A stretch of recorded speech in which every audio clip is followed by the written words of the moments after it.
Всем добрый день! Я продолжаю серию видео по созданию купальников. Это у нас вторая часть, вторая модель. Предыдущий купальник мы построили вот этот. Это у нас была первая модель. Вот такой вот интересный, с тоненькими завязочками и по горловине, и по талии. Вот так. Эта модель больше подойдет для молоденьких девушек, женщин, для худеньких, стройненьких, без излишеств. Ну, это, опять же, на мой взгляд, вам решать, может быть, вы захотите такой купальник для себя. Смотрите, сегодня я буду работать с лайкрой и сеточкой. То есть у меня сегодня будет купальник на подкладке. То есть этот купальник мы с вами обрабатывали бейкой трикотажной. Сегодня мы обойдемся без бейки. Смотрите, я уже себе из кальки откопировала, то есть вот так обрисовала, прижала чашку, обрисовала и вырезала из кальки. Теперь мне нужно с припусками на швы вырезать две такие детали из лайкры и две такие детали из сеточки. Сеточка желательно либо в тон, либо телесного цвета, либо в тон чашки. Да? То есть у меня чашка черная, можно, конечно, использовать и бежевую. Для начала давайте рассмотрим ткань. У меня, я уже повторяюсь, это лайкра. Сегодня я решила работать с лайкрой. Нам необходимо определиться, какую сторону мы будем брать за внешнюю. То есть вот у меня, допустим, изнанка более такая матовая, вот она лицевая сторона. Кстати, очень красивый, да, цвет такой прям насыщенный синий. Мой один из любимых цветов. Значит, смотрите, мы с вами находим, где ширина, где длина. Ширина у лайкры более мягкая, длина у лайкры более упругая, поэтому по длине обязательно мы будем с вами выкраивать всякие вот эти завязочки. Да? Вот она ширина. Я сразу складываю в два сложения, чтобы не путаться. Вот она опять же ширина, вот так длина. И я даю припуски. Во-первых, припуски нам нужны на свободу. Мы будем внутрь всовывать чашку, вот эту готовую. И чтобы была там свобода, да, чтобы она не скукоживала ткань. И примерно сантиметр на шов. Ну, может быть, 0,7 на шов. То есть тут уже смотрите сами. 1,5 сантиметра вы будете давать на припуск или 1, допустим, 1,2. Так, тут уже, конечно, зависит от того, что вы хотите на выходе и, конечно, от вашего опыта. Смотрите, я даю по бокам прибавку больше, потому что я буду добавлять на складки. Вот сюда как раз по низу тоже я хочу складки. Здесь у меня по 3 складки с каждой стороны. Можно, допустим, добавить на 2 складки. Так, мне нужна сантиметровая лента. Приблизительно вот так по центру. Внизу откладываю, оставляю. У меня тут срез неровный, но приблизительно 2,5-3 сантиметра. Прикалываю заготовку к ткани, сразу к 2 слоям. Так, аккуратненько. Я сейчас приколю, обрисую чашку, добавлю уже сначала на складки, а потом буду добавлять то есть добавлять припуск на швы. На швы и на свободу. Вот так у меня получилось. Так, обрисовываю просто чашку. Хотя можно не обрисовывать чашку, а вот так сразу. Здесь я добавляла 4 сантиметра, здесь добавлю 3. То есть не хочу в этом случае делать вот 3 складки, пусть у меня будет по 2. Вот отсюда, да. И вот так я веду. Выхожу на 0. Вот так. И здесь также я веду и к этой точке, да. Ну и приблизительно вот здесь я повторяю. То есть пришлось все равно мне обвести по контуру. Дальше уже по этой линии я сейчас пожирнее ее наведу, чтобы вы видели, да, чтобы вам было более четко видно. Так, вот они у меня линии контура. К низу можно добавить 2-2,5 на всякий случай. Низ в любом случае мы с вами будем, то есть будем делать складки, там может где-то что-то деформироваться и не хватит ткани. Лучше оставить больше, чем не хватит. Я оставляю 2,5 по низу.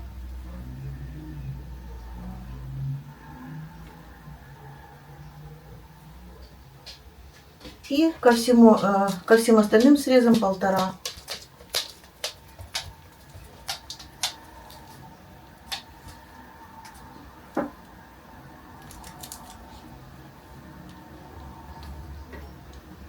Сюда я вот так вот просто соединяю, да, понятно?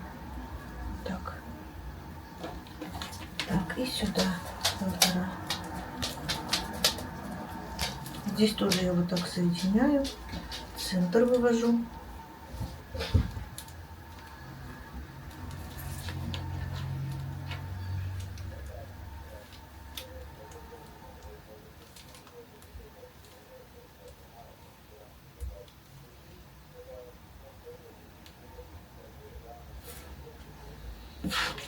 И вот уже по второму контуру мне нужно вырезать сразу 2 чашки.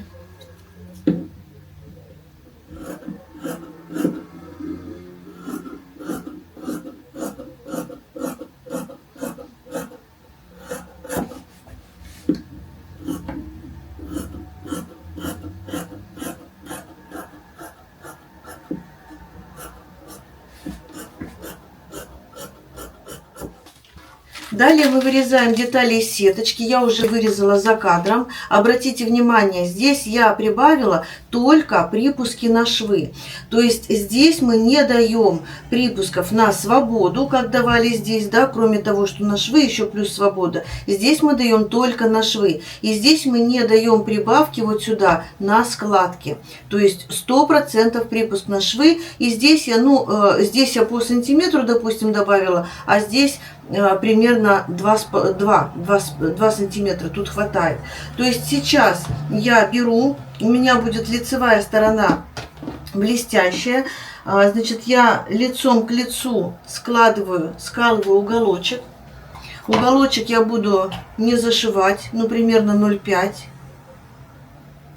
Не дойду до уголочка. Смотрите, да, у меня насколько меньше сеточка, чем сама чашка. Теперь я скалываю, конечно, лучше сметать, но я сначала скалю, покажу вам, да, скалываю вот так срезы самой чашки и основной, то есть детали и подкладки, вот так совмещаю срезы. Она у меня с другой стороны смещается, вот видите, но я ее с этой стороны тоже совмещаю срезы. Вот так. Сейчас все поймете. Почему все, что это, зачем. Все поймете. То есть нам на подкладке не нужны складки, не нужна лишняя свобода. Вот, получается вот так. Вот так, да. Здесь мы сделаем складки.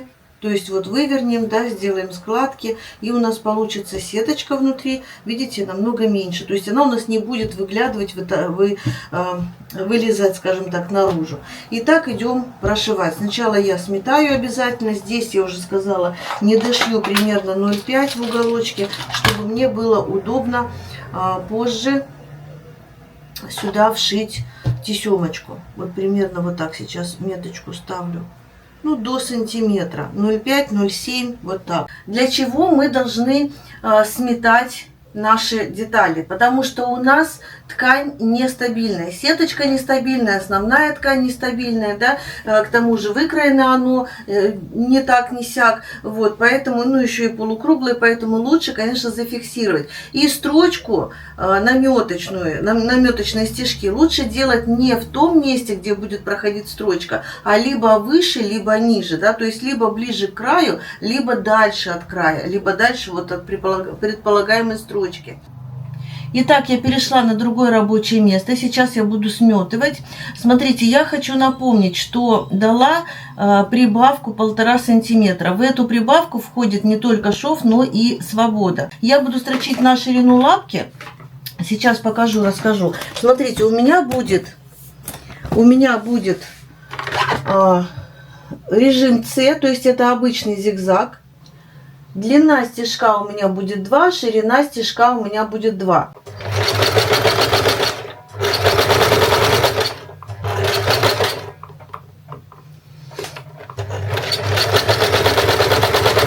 Ни в коем случае я не растягиваю, я просто придерживаю тканьку, чтобы у меня не заживало, потому что ткань достаточно тоненькая. трикотаж все-таки, да, это, ну, тянучая ткань, она может, иголочка, ну, конечно, если иголочка специальная, трикотажная или суперстрейч, какую вы используете, и она, допустим, новенькая, она, конечно, не сделает вам неприятности, но все-таки на всякий случай я привыкла уже придерживать.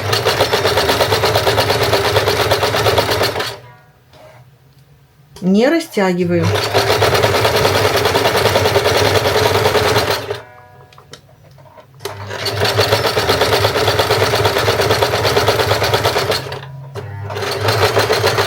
Дохожу до метки и делаю закрепку. Так, проскакиваю эту метку.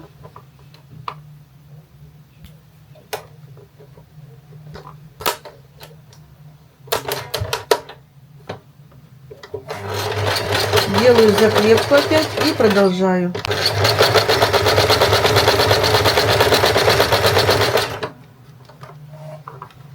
Кстати, обратите внимание, я не стала сметывать, а строчу по меловым линиям. Булавочкой потихонечку откалываю и по меловым линиям. Где-то они уже стерлись. Ну, их так слегка, но все-таки видно.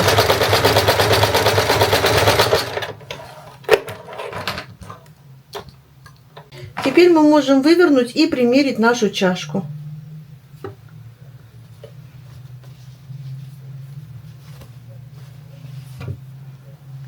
Когда мы будем чашку уже хорошенечко так вот окончательно вводить сюда, всовывать, да, мы, кстати, можем припуски вот эти не срезать, которые у нас внутри, да, они у нас пойдут на изнаночную сторону. Вот так я сейчас приколю, кстати, булавочками, чтобы было удобнее, да, посмотреть.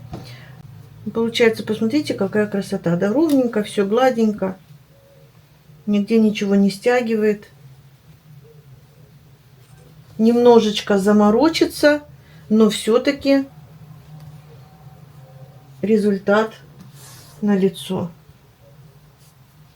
Вот.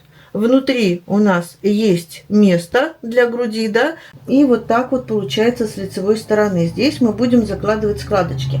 Чтобы складочки заложить, я вот эту сторону пока откладываю, да, отодвигаю сеточку и нахожу центр на чашке.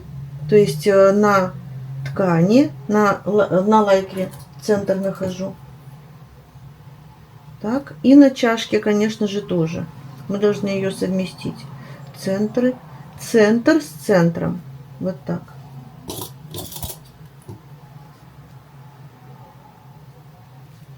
И совмещаем. Тут уже то же самое делаем, что и в предыдущей версии, в предыдущей модели. Вот он у нас центр. Единственное, что здесь я, наверное, заложу. Можно, кстати, вот так всего 2 складки. Вот у нас центр, и мы можем вот таким образом сделать 2 складочки, да, друг на друга, допустим, положить вот так, да. Тоже будет интересно. Ну, не знаю, может быть, кому-то будет интересно. Может быть, мы захотим 2 поменьше, 2 складочки в одну сторону. Сейчас зафиксируем булавочками. И 2 складочки в другую сторону. Вот так я сейчас уже эту булавочку убираю. Центр мне уже не нужен. Вот так. Сейчас посмотрим. То есть мы играемся со складочками, как нам нравится, так и оставляем. Вот наши складочки. Вот так это будет выглядеть, да? Я сейчас, наверное, все-таки доведу до ума этот купальник. Сделаем мы с вами полосочку. В этот раз мы сделаем побольше полосочку. Я так захотела. Ну и сделаем пошире, пошире тесемочки, вот эти завязочки. Я сейчас прошью вторую, да, сделаю. Зафиксирую. Кстати, вот я не сказала, зафиксировать нужно обязательно складки. Лучше, конечно, зафиксировать ниткой иголкой, потому что так будет надежнее. Я имею в виду, что у вас будет ровнее. Когда мы строчим, мы можем уголочек складки как-нибудь завернуть. А так мы вполне, допустим, следим, да, за этим. Я сейчас расскажу, как я сделала вот такую чашку. Сначала я сделала закрепочки складочек для того, чтобы зафиксировать одну сторону чашки с тканью. Далее я выворачиваю у меня получается зафиксировано только в районе складочек. Теперь мне нужно уголочки вот так совместить. Смотрите, вот она у меня строчка, и примерно на 0,5 я отодвигаю край чашки, да, и накладываю припуск вместе со строчкой на чашку, на край чашки. И вот так скалываю булавочкой. И так я делаю совсем полностью краем, примерно на 0,5, 0,3, 0,5, да, вот такая вот здесь вот расстояние от строчки до сгиба. Таким образом, вот так у меня все это пришито, зафиксировано. Здесь она выходит, как изгибается, да, а когда мы ее выворачиваем, все становится на места свои, то есть нигде ничего не тянет, но при этом вот эта часть спрятана, да, то есть сеточка спрятана, сеточка никогда не вылезет наружу. Вот так это все выглядит. Вот сколько здесь заморочек, но зато без трикотажной бейки. То есть вам выбирать, либо вы заморачиваетесь вот так, либо вы обрабатываете, как первый способ, я показала самый легкий, обработка трикотажной бейки. Ну, в общем, вот так я зафиксировала, и вот так косыми стежками слежу за тем, чтобы, ну, можно, в принципе, вот так, да, подкладывать руку пальчиком, проверять, чтобы не захватить ткань с той стороны. Вот так.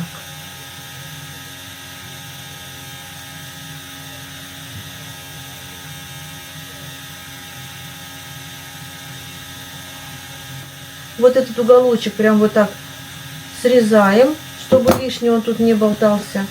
И дохожу до этого момента, перехожу сюда и прошиваю до конца. Итак, у меня готово. Одну чашку я уже сделала. Посмотрите, я уже даже пришила тесемочку. Сейчас покажу как. Значит, беру тесемочку. Как сделать тесемочку, я показала подробно в предыдущей части. Беру тесемочку, ну и помогаю себе пинцетиком. Между сеточкой и основной тканью я всовываю вот так тесемочку в незашитое место наверху, в уголочек.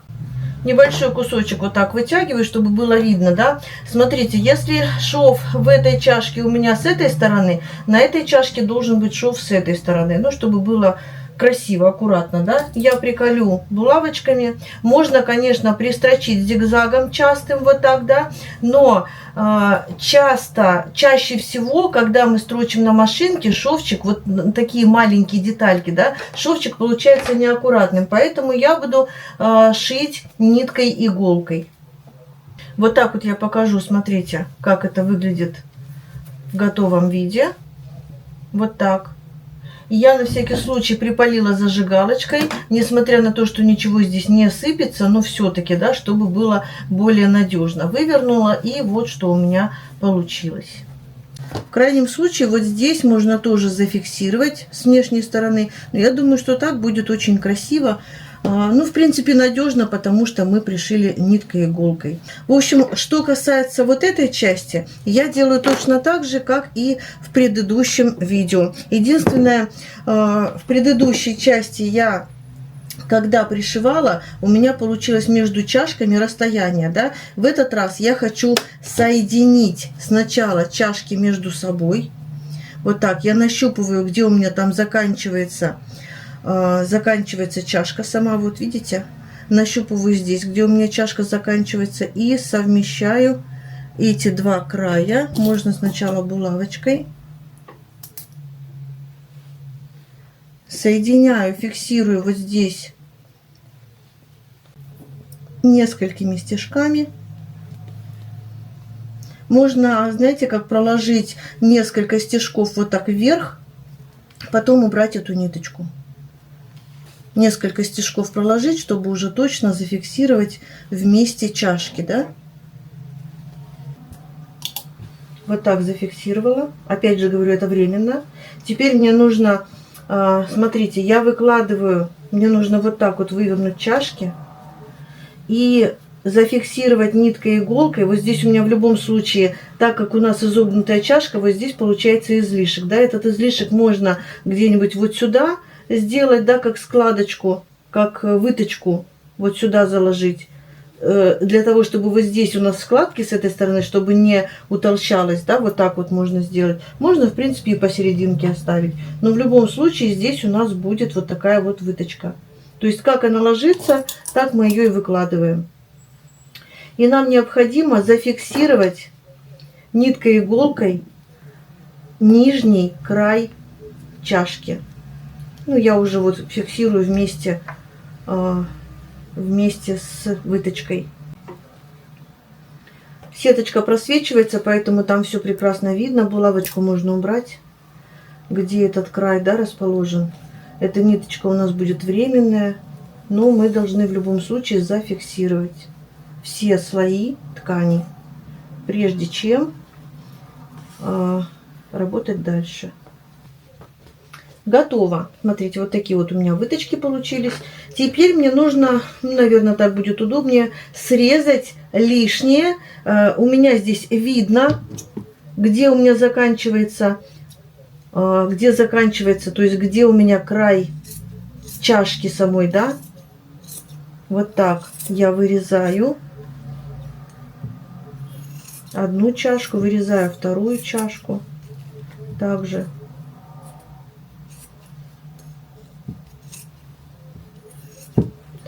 Будет удобнее. Там все зафиксировано, поэтому ничего никуда не съедет. Отрезаем лишнее. Все, убираю. Теперь, смотрите, подготовили пояс. То есть завязочки я сделала, пояс подготовили. Повторяю, что все эти ленточки я показывала, как делать в предыдущей части. Теперь мне нужно совместить центр, где я вот тут временную, да, сделала временные стежки, и центр ленточки. Скалываю. На этот раз от центра чуть-чуть натягиваю, делаю, вот смотрите, вот прям совсем-совсем чуть-чуть натягиваю в одну сторону. И также чуть-чуть, совсем-совсем чуть-чуть натягиваю в другую сторону. Вот так это выглядит. А дальше я не буду натягивать, а просто, это будет удобнее, просто прикалываю пояс, ну или ленту пояса к чашке. Все слои сразу. Можно приметать.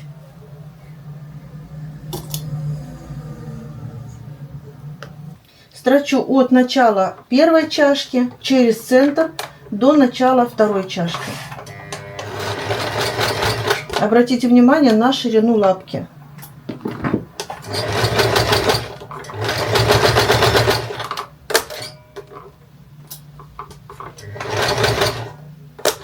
Здесь мне нужно обязательно поправить, потому что здесь у меня складочка. Должно все быть красиво.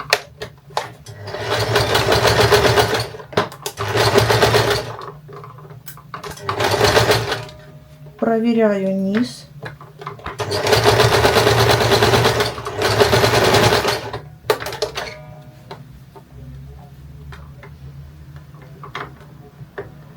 Так, аккуратненько.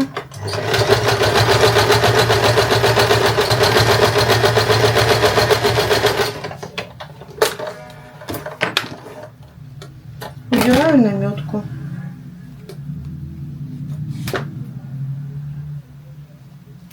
И вот эту временную нитку я тоже убираю.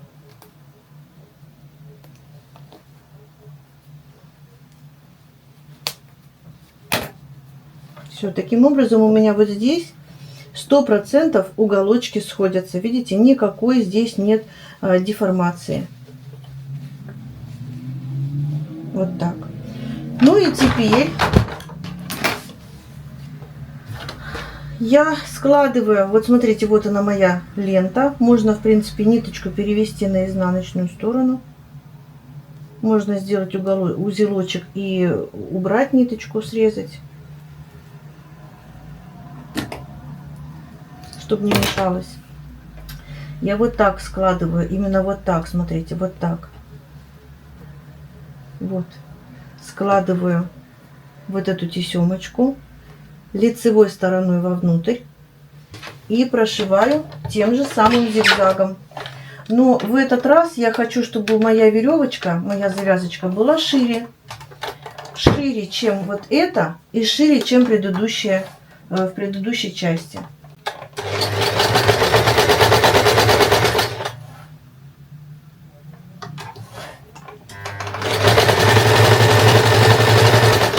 Натягиваю. И прошиваю до чашки.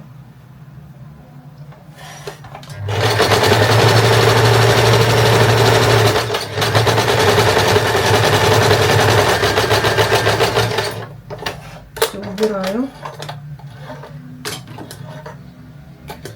Точно так же я строчу вторую. Так. Лишний припуск я снимаю и выворачиваю свою ленточку, завязочку. Видите, она у меня получилась примерно 1,2 шириной. Готова моя завязочка. Осталось только узелочки на концах сделать. И точно так же я сделаю с другой стороны. И вручную, вот здесь я вручную вот так делаю подгибку и закрываю припуск. Вот этот, да, низ. В предыдущей части я говорила, можно сверху прошить зигзагом, либо прошить прерывистым зигзагом. Но я предпочитаю ручные стежки. Таким образом, с этой стороны будет намного вид красивее, да, приятнее. И вот эти ниточки мы можем уже после этого всего убирать. В общем, я сейчас делаю с другой стороны вот эту завязочку, делаю узелочки на концах, закрываю вот этот шов ручными стежками, и мы смотрим готовый результат на манекене.